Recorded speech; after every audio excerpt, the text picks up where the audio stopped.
अस्मिताजी तपाईँलाई धेरै धेरै धन्यवाद। तपाईँको पालो आइहाल्यो, तुरुन्तै आयो पालो भनेर म भन्दिनँ।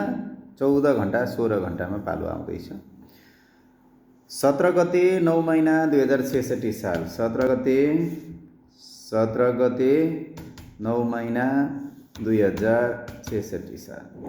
समय पुष महिनाको 5:20 मा जन्म भएको हो, तर बिहानको 5:20 भन्नुभएको रहेछ। धन्न 5:20 बिहानको। राशिको नाम त केही भन्नुभएको छ कि छैन। जन्मभएको चाहिँ असाध्यै घरमै हो भन्नुभएको रहेछ। राशिफल मीन हो भन्नुभएको रहेछ, तर मीन राशि आउँदैन के रे यो। तपाईँले बार भन्नुभयो कि भन्नु भएन? पुष महिनाको भन्नुभयो, बार पनि भन्नुभएको छैन।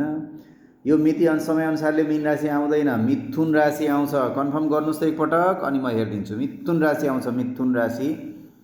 अब मिथुन राशि नै हो भने हेरौँ न। जन्मेको बार पनि खुलाउनुहोस् राम्रोसँग। धन्यवाद।